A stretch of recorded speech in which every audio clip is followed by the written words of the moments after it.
જૂનાગઢના ભવનાથ મંદિરમાં મહંત પદને લઈને ચાલી રહેલા વિવાદનો અંત આવ્યો છે। ભવનાથ મંદિરમાં વહીવટી શાસન લાગુ કરવામાં આવ્યું છે, ત્યારે દત્તાત્રેય સંસ્થાના મહેશગીરી બાપુએ સરકાર અને તંત્રનો આભાર વ્યક્ત કર્યો હતો। મહેશગીરી બાપુ દ્વારા થોડા સમય પહેલાં લેવામાં આવેલ સંકલ્પ તેમણે પૂર્ણ કર્યો હતો। હરિગીરીની હાકલપટ્ટી થતાં તેમણે ભવનાથ મંદિર ખાતે જલાભિષેક કરી બ્રહ્મલીન તનસુખગીરી બાપુની સમાધિ પર પુષ્પાંજલિ અર્પણ કરીને ભાવુક થયા હતા।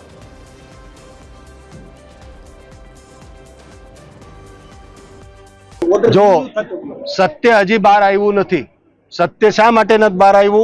केम के पत्र जे लख्यो तो जेना अंदर आ बधुं लख्युं तो हरिगीरीए ए पत्र एने अधिकारीओने डरावा धमकावा माटे मूक्यो तो खोटो के साचुं हतुं एनुं सत्य हजी बहार आव्युं नथी।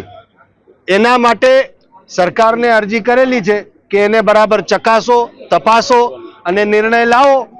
पछी सत्य बहार आवशे त्यारे खबर पड़शे के भाई आने आ डरावा माटे कर्युं तु, खोटा नाम एटला माटे लख्या था के कोई कई आगळ करी नहीं शके। ए तो रचितराजे कर्युं छे, खोटुं कर्युं छे तो पहेला ज आपणे कही दीधुं हतुं।